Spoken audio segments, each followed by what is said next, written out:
All right, I think I'll get started here. So, a couple things right off the bat. Um, I think the chats thing on Zoom is real helpful for communicating during class. So, definitely feel free to ask questions using the Zoom chat. Also, of course, you can just talk if you want to do that as well, like normal class. I am recording the lectures, all of them. I've already started recording this one. So just keep that in mind. I do post them on YouTube. No one watches them, to my knowledge, except for the students in the class. But they are posted on YouTube, so potentially other people could watch them. So if that's something you're concerned about, I'll just keep that in mind. Um, the chats, to my knowledge, though, are not recorded, so I can see those, but I don't believe that those are actually recorded uh, when I make the recordings on Zoom. So anyway, yes, I'm Dr. Rosenthal, and this is Cognitive Neuroscience. Um, I will today just do some introductions of myself, talk a little bit about the course and the syllabus. We will get started actually talking a little bit about some new things today, and then we will call it a day. And I do not believe we will use the full hour and 15 minutes. In fact, probably most classes will not actually have like lectures that are lasting that full hour and 15 minutes. We already have a chat. Let's check it out. I see there seems to be some audio problems. Most people are able to hear me, but one individual does appear to be having some problems with audio. I will mention if people are having problems listening to me right now, uh, when I post the everything on YouTube later, you will have a second chance. But yeah, I do apologize if you're having audio problems at your house. Does seem like most people are doing okay. Okay, so I'm going to continue on here. I'll look at these chats real quick. Okay, moving on. So I am Matt Rosenthal, Dr. Rosenthal. I got my PhD at the University of Nevada, Las Vegas, in cognitive psychology. And I will talk a little bit more about myself academically. I do have some pictures of some family members here. That's my mom, and she's from Texas, and she has a very strong Texas accent, supposedly, though I don't notice it because I'm used to her voice. And then that is my kid. I'm not going to say her real name. I call her Biscuit, and that was when she was hot off the presses, like one less than 24 hours old, right there. And then this is her.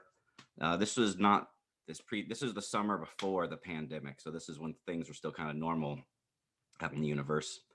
And this is back in Indiana at my sister's house, and that is my niece right there. The blonde one is my niece, and that one right there is mine. This is kind of a fuzzy picture, but it is myself right there when I had much longer hair than I do right now, and it's kind of sticking out in the back. And then that is my wife right there. My wife is also a psychologist.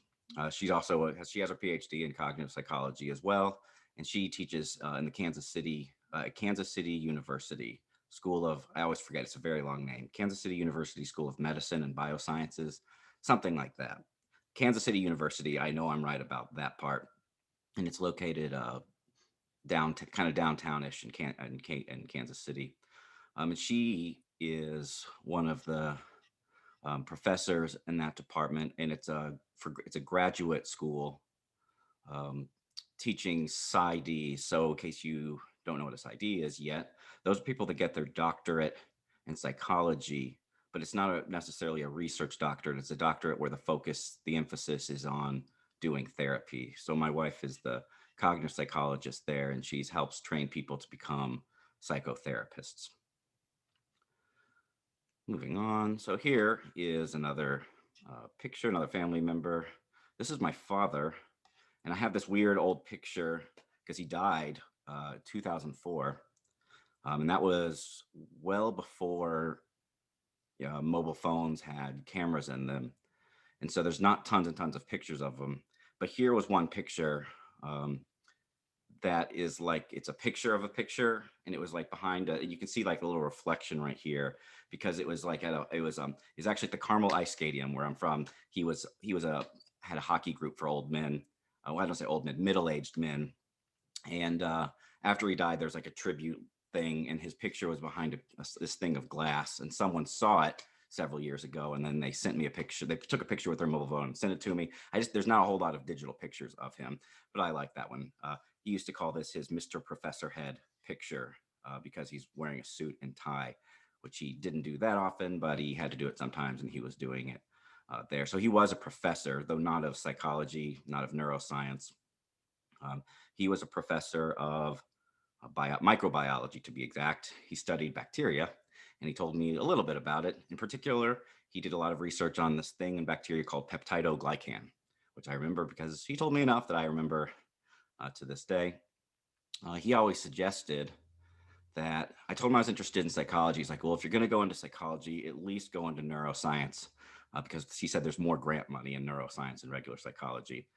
So I am kind of a neuroscience now. Cognitive neuroscience is kind of the bridges the gap kind of between psychology and neuroscience. And so I'd like to think, 17 years later, 16 or 17 years later, that I'm still being influenced by my dad's suggestions now to some extent. And that would explain, at least partially, why I'm here teaching a cognitive neuroscience course. And I just think this is fun. I was at my mom's house earlier in the year. We were going through old keepsakes, and I did find a tape. I don't even know if you guys know what tapes are, but before CDs, definitely before all the music in the world was stored on the cloud, uh, we have a tape of my dad giving an old conference talk about peptidoglycan from 1990. Um, and it's just nice. Once again, there's not a whole, back then when he died in 2004, there weren't a whole lot of phones with video cameras and stuff or audio, um, you know, recording people very easily. So there's not a whole lot of recordings of my dad talking. So I like listening to my dad's voice.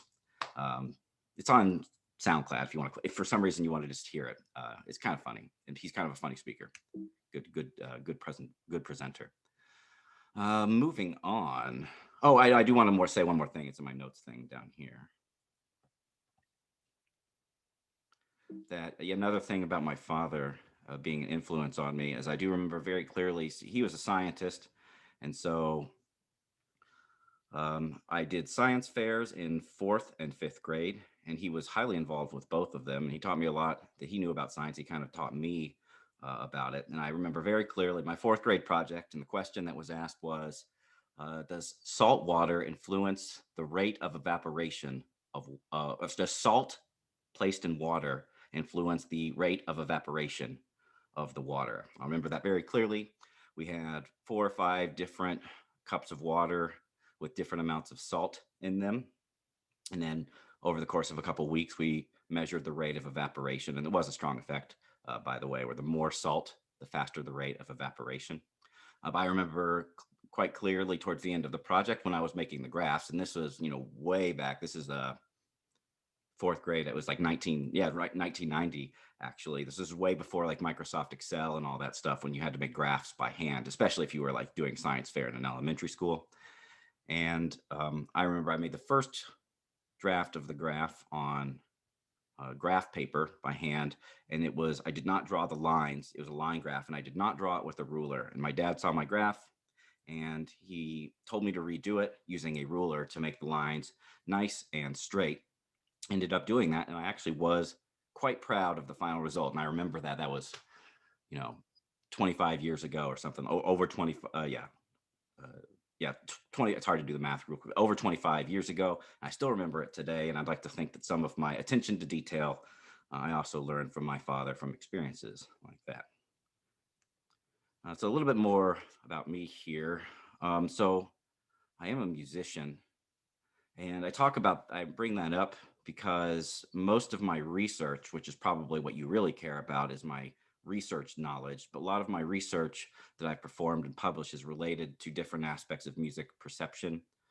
Um, and that's motivated by the fact that I've liked music for a long time and am a musician. And I've recorded some of my own songs right here. So if you click on this, that should take you to one of my songs that I composed, and I recorded that. And I went to New York and met some people, and we recorded it in one day. So it's a little bit rushed, but it's not a bad song, I don't think. And the musicians working on it were pretty decent. So you can listen there. I'm also currently in a cover band here in the Kansas City area called Last Night's Band, and this should take you to our Facebook page if you want to see that. We play only cover songs, though, like mostly 90s and 2000s pop rock cover songs. And we do play gigs about every month or every 2 months. But as I said, you probably care more about my expertise in research and science, and that is I've created some links here. These should take you to some of my different publications. This one is just a straight up cognitive psychology paper. And then I have a couple papers about these last three are all cognitive neuroscience. Here's a paper about hemispheric asymmetry. Here's a paper about what's going on in the brains in people's brains when they're performing music and speech tasks, that is listening to music or listening to speech. And then here is a paper about the brains of musicians. And this paper actually also talks about the brains of individuals that have some speech impairments, some clinical conditions as well. So most of my research has to do with the brain, particularly the brain as it pertains to sound perception, audio. In particular music, but also some stuff relating to speech. So that's kind of my academic background. So getting more specifically here on the course, here are the two textbooks that you're going to need for the class. I sent out an email, I believe it was Friday, giving some information about these books. And of course, this information is also in the syllabus. These are the two textbooks you'll need. This is like the more classic textbook by Gazzaniga, and then it's by these Ivory and Mangoon as well. Gazzaniga is the main author here of the cognitive neuroscience textbook. I do need you to get the 5th edition, and then the other book right here, The Master and His Emissary, written by Ian McGilchrist. This is a very informative book. It's also about the brain, cognitive neuroscience, though it's definitely more speculative and less like a textbook. And it's definitely more opinionated than most textbooks would be. The reason I've chosen these two books is because the primary authors of each, Gazzaniga right here and McGilchrist right here, they're two of the biggest experts on hemispheric asymmetry. We haven't, of course, talked too much about what hemispheric asymmetry is, but basically this is the idea that our brains, which are in our skull, have a left side and a right side, and that the different sides of the brain do different things. So this is kind of a controversial thing. If you look on like social media, some people will say hemispheric asymmetry is a myth. And my scientific opinion, that is kind of there are aspects of it which are not accurately conveyed sometimes, especially in popular like social media. But there's clearly some differences that have been established between the left and right hemispheres of the brain. And these two individuals, Gazzaniga and McGilchrist, have been particularly important for kind of revealing these differences between the left and the right hemispheres of the brain and attempting to characterize them. McGilchrist in particular is trying to find there's these the differences between the left and the right sides of the brain, and he's trying to kind of in his book speculate in kind of on the bigger picture as to what this means for society. We have these two hemispheres of the brain; they do different things. How might this influence Western society in particular? So here is the divided brain trailer. This is kind of like a 5-minute YouTube video, which is they've made a movie. I actually haven't watched the movie. It's a documentary. It's like an hour and a half long about the Master and His Emissary, where they released it a year or two ago. And this is a trailer. And if we were in class, I would probably play it. But playing videos on Zoom, it doesn't always work all that well. And so my suggestion is that it's kind of like a little Cliff's Notes, and you will get a good idea of what the Master and His Emissary is about by just watching this 5-minute clip. Obviously, it's not an adequate substitute for reading the entire book. The book, you're going to need to read many pages of this book for this class, but you can get a little sneak preview of what the book's going to be about by watching this trailer right here.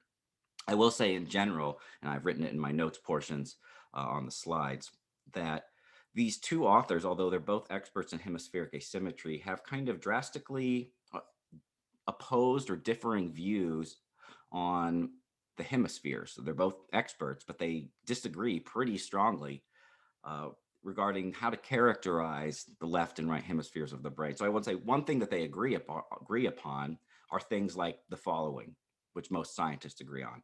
The left hemisphere tends to be more important for language, speech perception, whereas the right hemisphere of the brain tends to be more important for what I'll just call now like visual spatial processes, like the ability to track where things are in space. That's the right hemisphere is good for visual spatial processes. The left hemisphere tends to be good for verbal linguistic function. So they agree about that, these two authors, but then they disagree about a lot of important big picture things about the hemispheres as well. There's this quote that I think we will watch a video that where Gazzaniga makes the exact quote, "Don't leave home without your left hemisphere," which is Gazzaniga's way pretty clearly, unambiguously of saying he thinks the left hemisphere is really important, really helpful. A good hemisphere, it's useful. And we're going to, and then that contrasts very strongly with McGilchrist's. And I'm paraphrasing, but I believe unambiguously when we read through this book, you're going to realize that Ian McGilchrist, the Master's Emissary, is kind of afraid of the left hemisphere. He's kind of sketched out by the left hemisphere, and he seems to have this preference, in fact, for the right hemisphere. And he thinks that a lot of the bad aspects of human nature are coming from the left hemisphere of the brain. So that's kind of the two different authors of this book, both experts on hemispheric asymmetry, differences between the left and right hemisphere.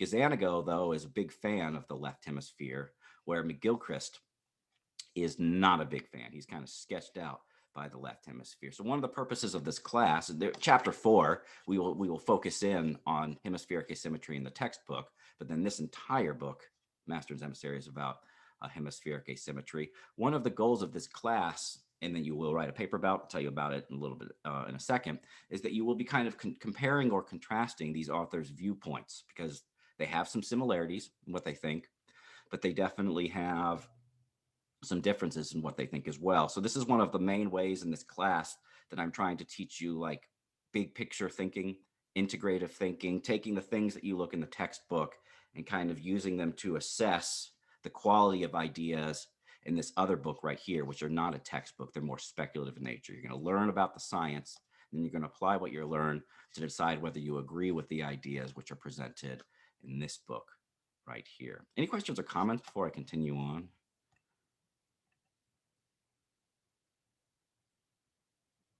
Cool. Moving on then. Once again, I do encourage you to watch that 5-minute trailer.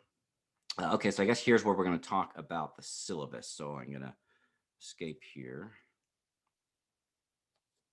and go to the syllabus.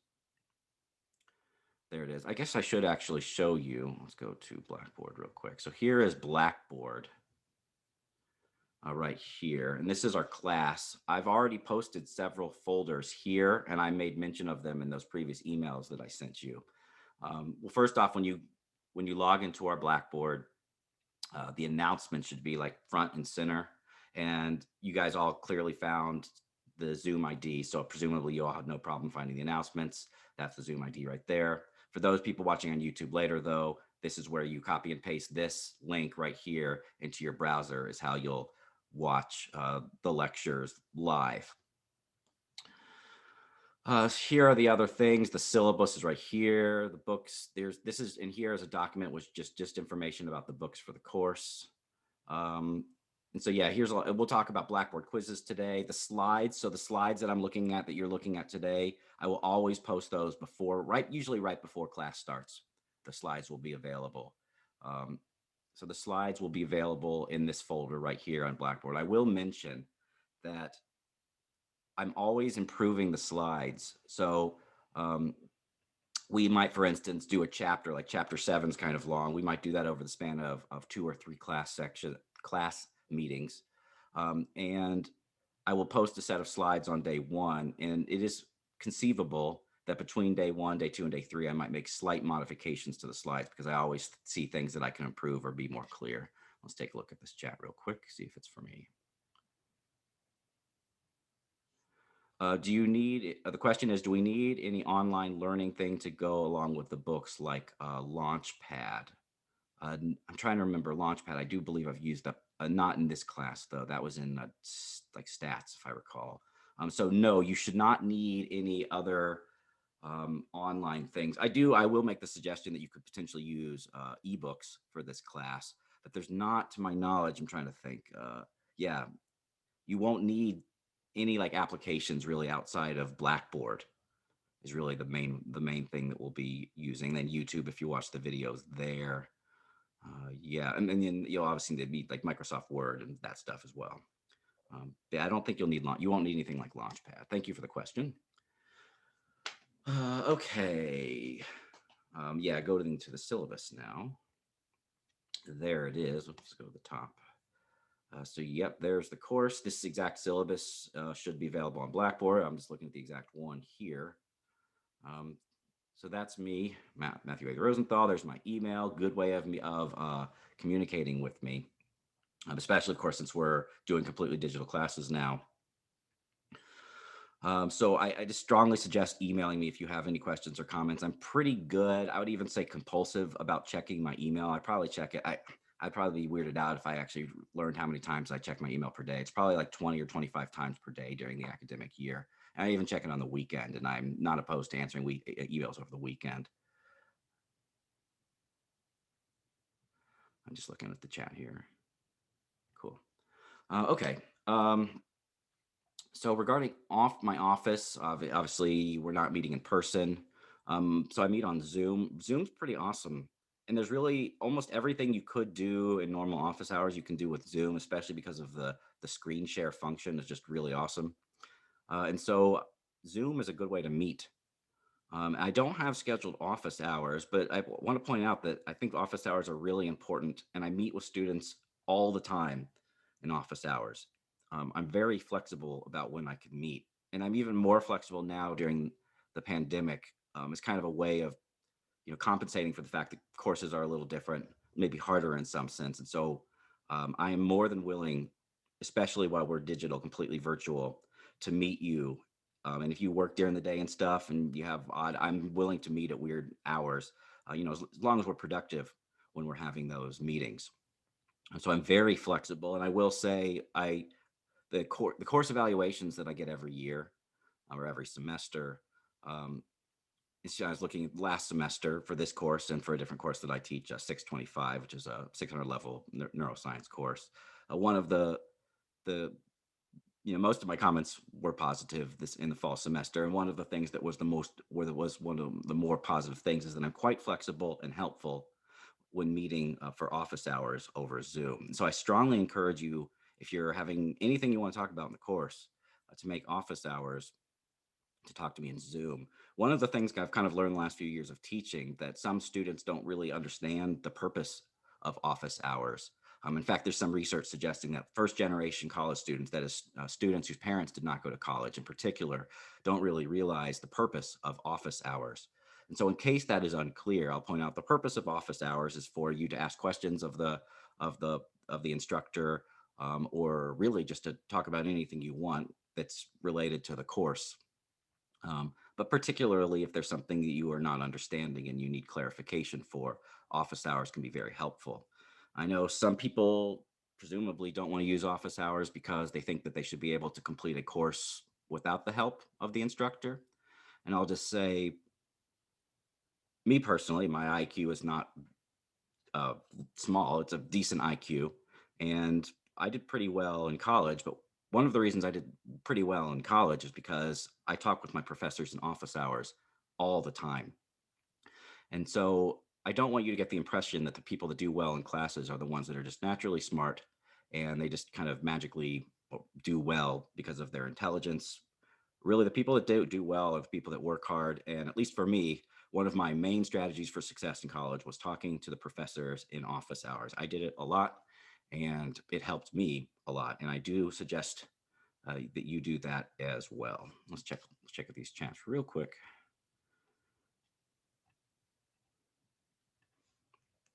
Looks like those are mostly you guys talking amongst yourselves. Okay, so Zoom ID, I've already mentioned that. The class meeting time, yeah, you should see that. Okay, so the textbooks are right here. Give some more information about that. So I already mentioned this textbook one, the Gazzaniga Cognitive Neuroscience textbook. We need the fifth edition. There's obviously a fourth edition too, but we really need the fifth edition. You guys are going to have reading quizzes over each chapter in the textbook. And the material is different enough between chapter four, the fourth and fifth edition, that you just need to have the fifth edition of the cognitive neuroscience textbook.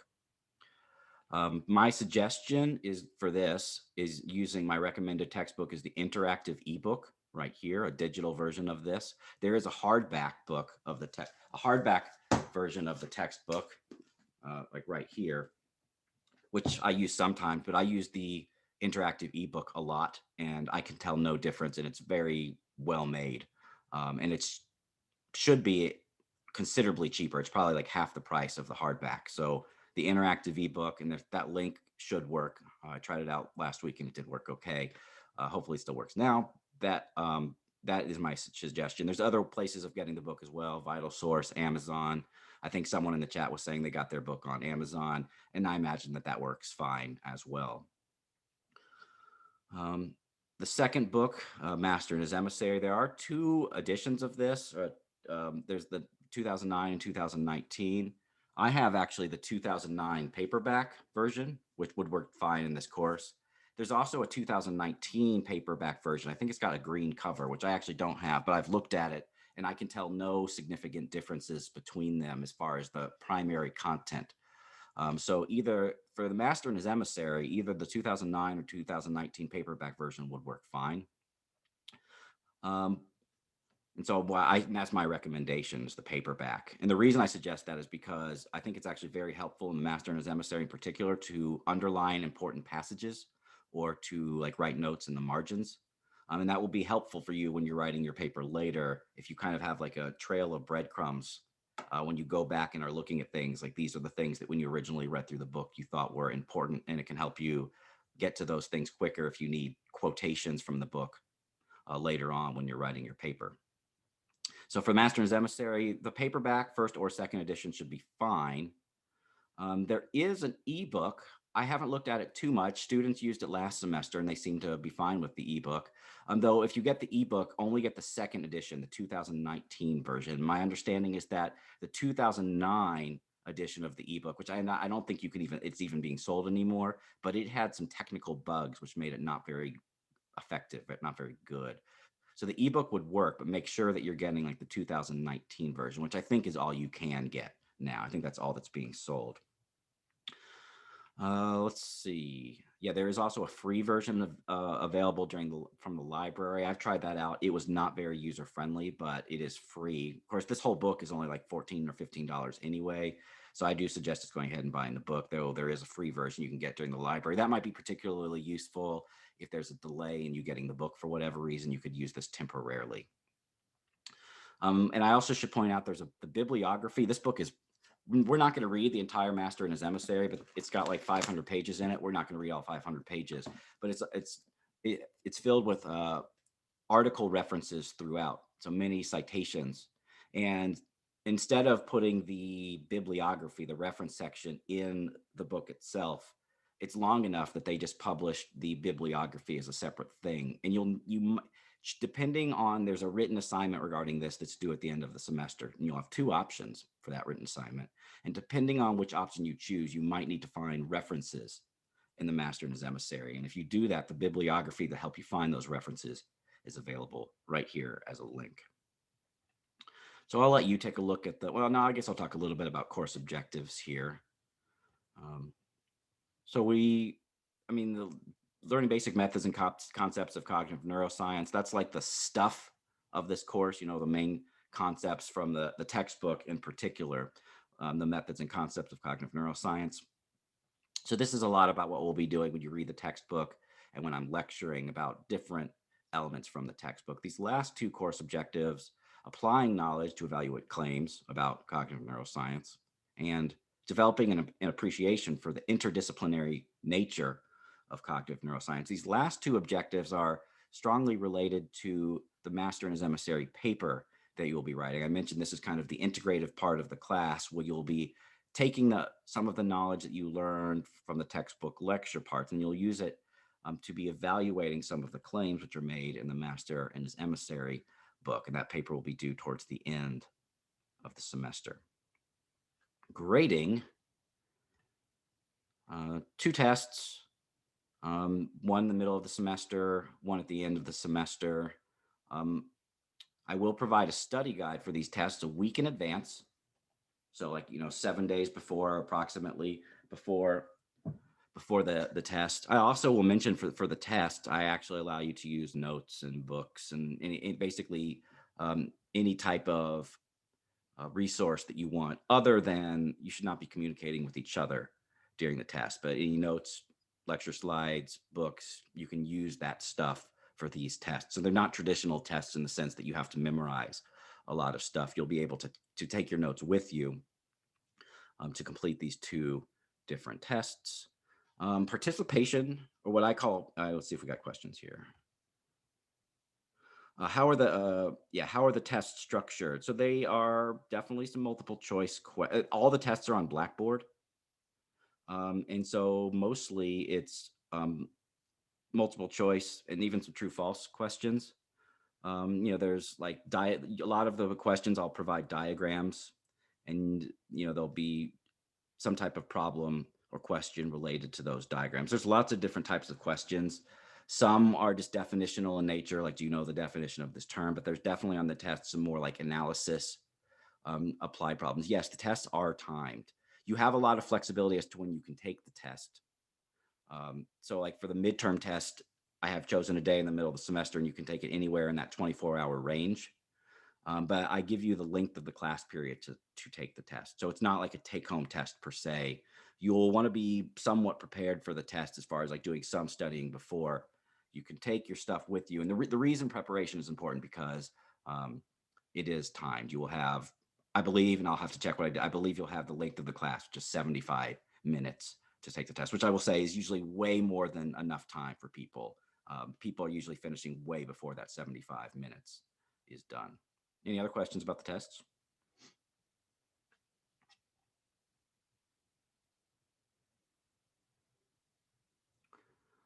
Is AAAC accommodations? I'm not actually sure what AAAC is. Yes. Yeah. So if you can get accommodations for the tests and for the aspects of this course, but you just have to talk to that that group of individuals. And then if you get accommodations, then they'll send that information to me. And every semester I've taught this course online. There's always been some students who have accommodations. You have to kind of take the initiative about getting those accommodations and then send me the information. And then basically whatever they say, I'll do. The other questions, how many questions are there usually on the tests? Around 30, maybe 35. They're not super long tests, like 30, I'd say 30 or 35 questions. Participation is a pretty big part of this class. Most of the participation comes from these quizzes that you'll take on Blackboard. These are not timed. This is a change from last semester. Last semester, the quizzes actually were timed. Now that you'll actually have an unlimited time to take the quizzes up until the point that they're due. I'll show you when they're due here in a second. The quizzes will concern both of the primary books in this class, the Cognitive Neuroscience textbook and Master and His Emissary. Basically, you'll have various reading assignments for those books, and they're listed on the course calendar. Maybe I will show you that now. The course calendar is right here. And I mentioned this is tentative because things can change if I'm sick and for other reasons. But basically, in this, all of the bold things, these are assignments that are due on that day. So for instance, textbook chapter 1, the textbook is the Cognitive Neuroscience Gazzaniga textbook. You will have quiz questions, usually like 8 or 9. I believe there's 8 or 9 questions, for instance, for chapter 1. And that will be due at the beginning of class on February 8th. So 1 week from today, you will have these questions which are due at the beginning of class, 8 or 9 questions about chapter 1. That is not timed. So once you open it, you can take as much time as you want. But the due date is 11 a.m., the beginning of class. I will accept them late, but I will take off at least 20% if they are late. I think I had some questions here. Let's take a look. No, you cannot take you cannot take the quizzes multiple times before the due date. However, I will drop your two lowest quiz scores throughout the course of the semester. So there are like 20 quizzes, I would say, and you get to drop your two lowest scores throughout the course of the semester. It does give some feedback, however. So you don't get to take the quiz multiple times, but when you take the quiz, it does tell you which questions you missed. And then closer to the test, I will actually change the settings on the quizzes, which will allow you to take them again, not for points, but you can take the quizzes again later on in the semester again, so that you can use them as a study tool. So they'll give you some basic feedback now. They'll tell you which questions you got right, which questions you got wrong. But then that will be it for now. And then later on the semester, you will be able to take the quiz again, not for more points, but you would be able to use them as a study tool in that way. So once again, all the things that are bold right here, these are the different due dates of assignments. Textbook chapter 1 quiz is due next Monday. Textbook chapter 2 quiz is due Wednesday. So you see, we got assignments due from the textbook next week. Your first master and his emissary quiz is not due until the third week, Monday of the third week. That's right here. So that's a reading quiz on Blackboard from the master and his emissary. The introduction, these are the names of the various sections of the master and his emissary, the introduction section. I actually want to show you. Those are right here. So this is Blackboard. All the Blackboard quizzes are right here. And if you actually look, the textbook chapter 1 and chapter 2 quiz is already up here. So if you want to get an early start, those are ready to go. You can start taking those quizzes whenever you want.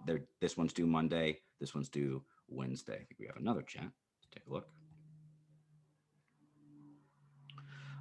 No, it will not tell you the correct answer.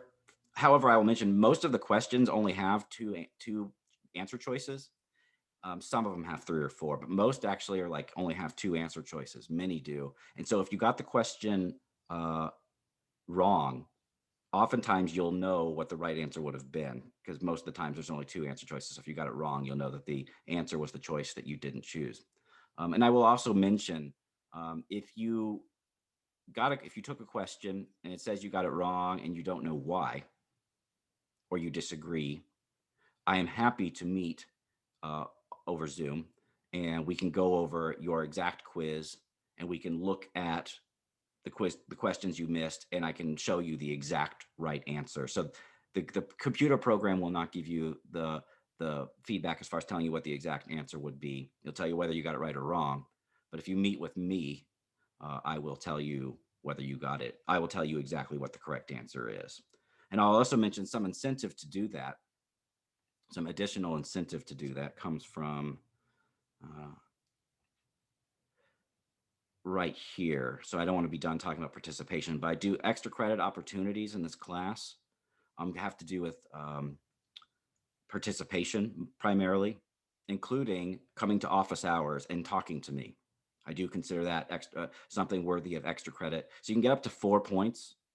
One of the ways that I'll give extra credit points is by asking questions in class, asking helpful questions in class, or if I ask a question and someone provides a verbal response, and providing just commentary or statements. If you have opinions about something, I have a piece of paper and I'll write down the names of students and some type of a note about the quality of the statement or question that student made.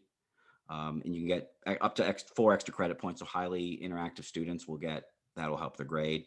And another thing is that if you are having problems, if you got a question wrong on your quiz and you disagree or you don't understand why you got it wrong, or you want to know what the exact right answer is and you couldn't figure it out after you got it wrong, if you come to office hours and then you talk about those quizzes with me, that is a good way of getting extra credit points. So if you missed a question, but then you talk to me about what the answer to the question was and trying to understand why that's the correct answer, you can get those points back to some extent. You can get 2 out of the 4 extra credit points can be earned by asking good questions in office hours. And then the other other extra credit points you can get by asking questions or saying something helpful in class. It's also possible, I haven't written this in the syllabus, but I have some research projects going on with students, and it seems possible that another extra credit opportunity, by the way, will be your participating as a participant in some of my other students' research projects. So I will announce those extra credit opportunities when they happen later on. So let's see. Oh yeah, fine. I want to go back to this participation. Other than the in class, other than the Blackboard quizzes, the some of the points will come from these in class discussion activities. So in this class, you don't have to take things. You don't actually have to go to the class sessions live. I strongly suggest that, and I'll repeat this. I strongly suggest you come to the live class sessions. If you miss one or two and you want to watch it later on YouTube, that's okay. But I would not make a habit of doing the entire course asynchronously. I think coming to the live synchronous meetings is helpful, and students that do that tend to do better in the course. Um, and part of the reason is because these in-class discussion activities, I'll give questions. I'll usually post the questions on a slide, and then you guys will break out into groups, and you can and you will answer you'll type in the answers to those questions in a Microsoft Word document, and then you will submit those onto Blackboard, and you will get, it's kind of like a participation points basically, because I do not grade those incredibly tough. If you're kind of in the right ballpark, then you'll get the points. It's kind of like an attendance grade with just, I'll read through them a little bit, making sure that you're in the right ballpark when you're answering the question. So you can do those in groups. If you're synchronous, then I would suggest you work in groups with other individuals. I can use breakout rooms to help facilitate that. But if you are doing that class session asynchronously, if you couldn't make it for whatever reason, and you are watching this lecture later on YouTube, you're watching a course later on a class meeting on YouTube, then you can answer the in-class discussion activities by yourself. That's not a problem at all. So you can either do them as a group. The maximum group size is 4 people. The way this works, and it mentions it right here, those 4 people, you will all put your names at the top. You'll have one representative turn in the assignment for all people in that group on Blackboard, and then all of the people in that group will get the same grade. So do whoever you nominate to turn in the assignment. Make sure that you trust that student. You guys might even want to actually watch that student submit the assignment on behalf of the group, just to make sure that everything goes well. So yes, that is everything about participation. Blackboard quizzes for the textbook, Blackboard quizzes for Master and his Emissary, in-class discussion activities. Those are kind of the 3 main things about participation. And then there's the extra credit opportunities, up to 4 points you can get for asking questions or saying statements in class, and also for coming to office hours and having productive discussions. Here's another chat.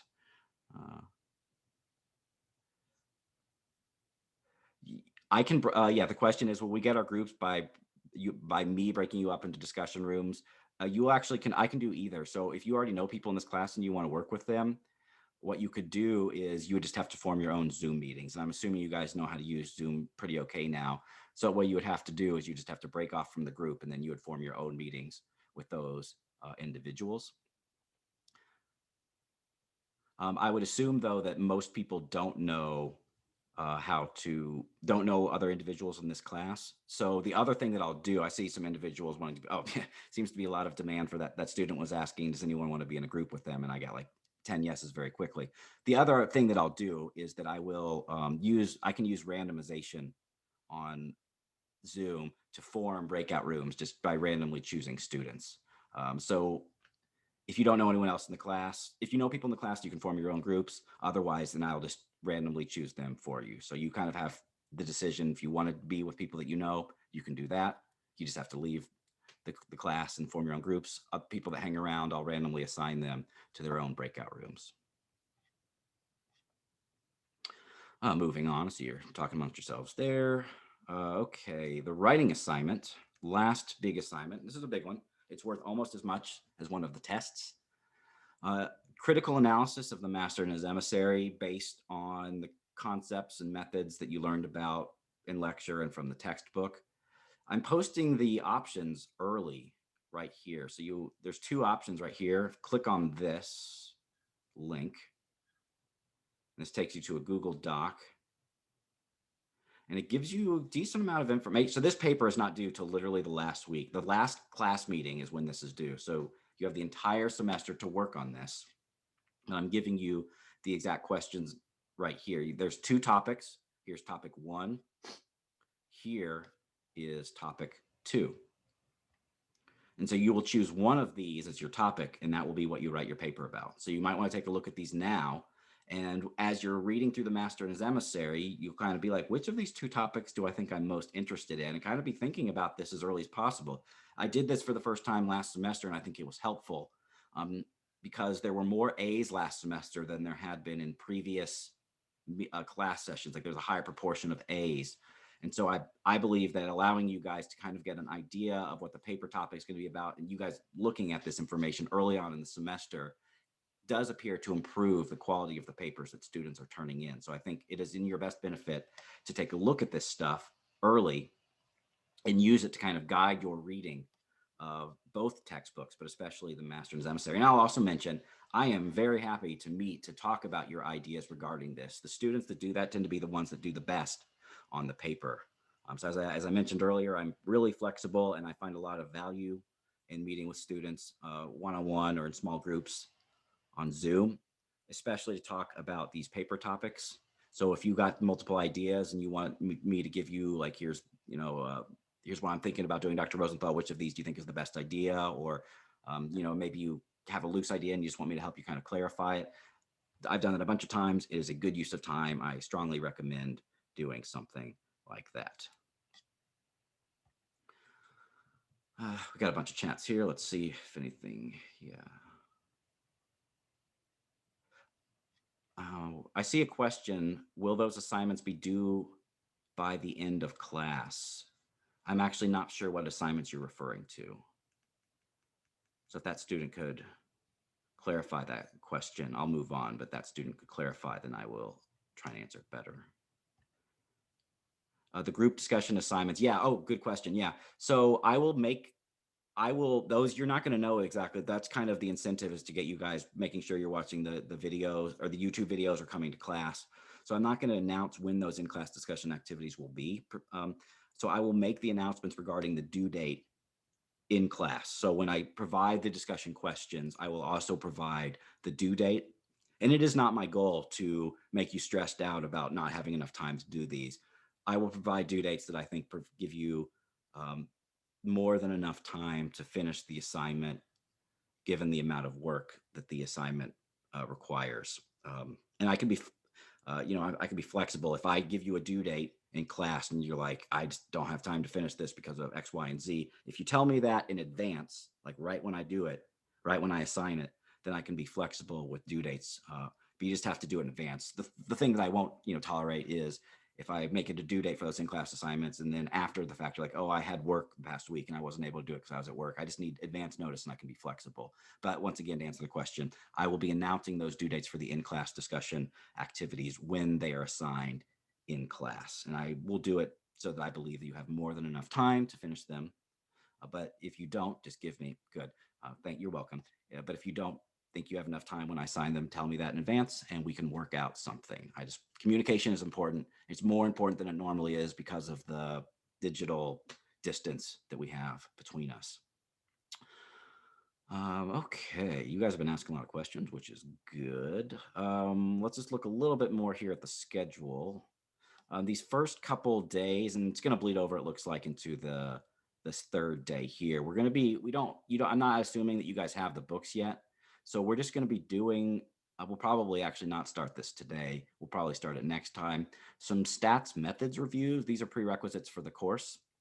And so we will just be talking a little bit about some of the important concepts from stats and methods, and we'll review some of the things. So these are things you should have already talked about, already learned. But I'm just going to use the time at the beginning to kind of cement them into your head a little bit better, kind of refresh you on some of the things that you presumably learned before. And only in a big picture sense. For instance, I'm not going to be having you guys doing formulas or calculations or anything like that. I'm just going to go over some of the important concepts from stats and methods. And this is a part of the course that I've been doing this for several years, and that usually is something the students tell me that they appreciate my doing. So we probably won't get started into that until next class. And then we'll probably continue, bleed over into the third class next week. But then we'll start talking about chapter 1, chapter 2. I Master and his Emissary. We'll be talking about all of these things throughout the course of the semester. And then test 1, week 8, right here. If you notice, it says test 1. It's once again, it is on Blackboard. You'll have any time that day to take the test, but you should have around, I believe, 75 minutes to take it. And then the next test is during final exam week, which is May 10th through May 14th. And it says here for this one, I actually give you any time during final exam week. So there's not just a specific day. You'll have like a 5-day range of times in which you can take the final exam. Once again, once you start it, you only have like 75 minutes to finish it. But you'll have a whole lot of range of times in which you can start it. And then last thing is the Master and his Emissary writing assignment is scheduled to be due that Wednesday of week 14, May 5th, which is pretty long way away. But you know, semesters always go faster than you feel. So I would not procrastinate on the book. There's unfortunately always a few students every semester that they don't keep up with the Master and his Emissary reading assignments, and it does take a toll on the quality of the final paper here. So a strong recommendation is to keep up on the reading assignments in this class, both textbooks. That will definitely improve the quality of this final paper right here, which is a decent amount of points. All right, and that's it for the syllabus. And I did kind of want to talk about stats and method stuff today, but you guys have been asking a bunch of questions, which is good. And it cut into time a little bit, but not a problem at all. We will start here next time. We will start with some of the stats and method stuff here. So you are free to go. Definitely use this. You have 20 minutes basically left in the time period. Make sure during this time that if you have not gotten the textbook yet, that you do that right now. That's important because you have your first book. Your first quiz is due a week from today. And so you definitely want to get on that. I will actually stick around. I'm going to stop recording here in a second, but I will stick around on Zoom to answer anyone's questions. And I'll basically stay here until I see that everyone is gone. If you don't think of your question now and you think of a question later, though, definitely feel free to email me. So I'm going to turn off the recording now, but I'll stick around. Thank you. No problem. Thank you. Thank you. You're welcome. See you guys later. Thank you. Thank you.